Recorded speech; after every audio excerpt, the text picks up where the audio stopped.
Judges chapter 1. After the death of Joshua, the Israelites asked the Lord, "Who will be the first to go up and fight for us against the Canaanites?"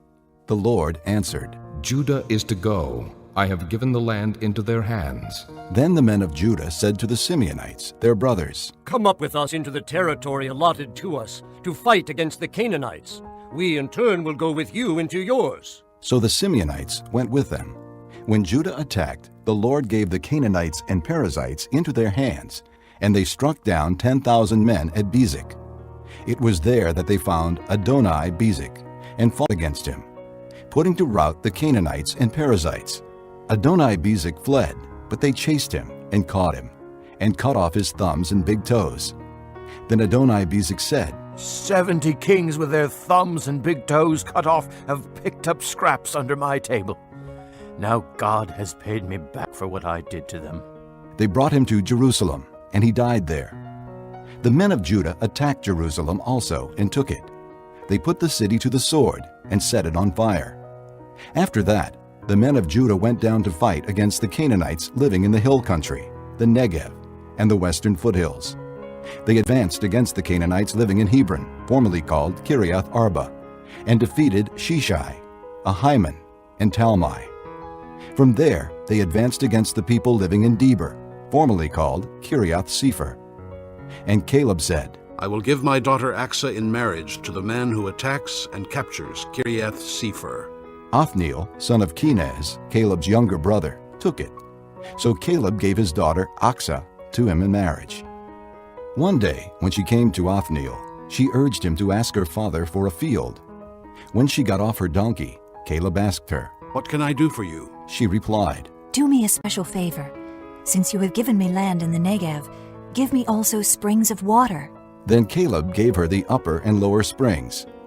The descendants of Moses' father-in-law, the Kenite, went up from the city of palms with the men of Judah to live among the people of the desert of Judah in the Negev near Arad. Then the men of Judah went with the Simeonites, their brothers, and attacked the Canaanites living in Zephath, and they totally destroyed the city. Therefore it was called Hormah. The men of Judah also took Gaza, Ashkelon, and Ekron, each city with its territory. The Lord was with the men of Judah. They took possession of the hill country, but they were unable to drive the people from the plains, because they had iron chariots. As Moses had promised, Hebron was given to Caleb, who drove from it the 3 sons of Anak. The Benjamites, however, failed to dislodge the Jebusites, who were living in Jerusalem. To this day the Jebusites live there with the Benjamites. Now the house of Joseph attacked Bethel, and the Lord was with them. When they sent men to spy out Bethel, formerly called Luz, the spies saw a man coming out of the city, and they said to him, Show us how to get into the city, and we will see that you are treated well. So he showed them, and they put the city to the sword, but spared the man and his whole family. He then went to the land of the Hittites, where he built a city, and called it Luz, which is its name to this day. But Manasseh did not drive out the people of Beth-shan, or Taanach, or Dor, or Ibleam, or Megiddo, and their surrounding settlements. For the Canaanites were determined to live in that land.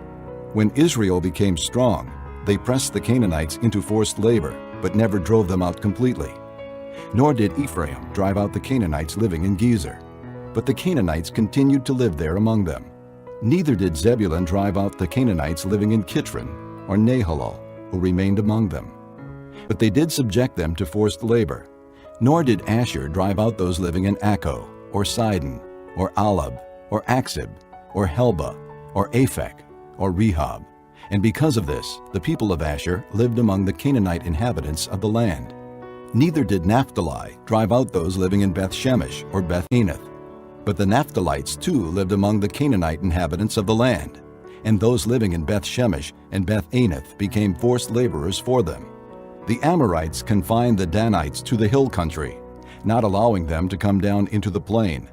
And the Amorites were determined also to hold out in Mount Heriz, Ajalon, and Shaalbim. But when the power of the house of Joseph increased, they too were pressed into forced labor.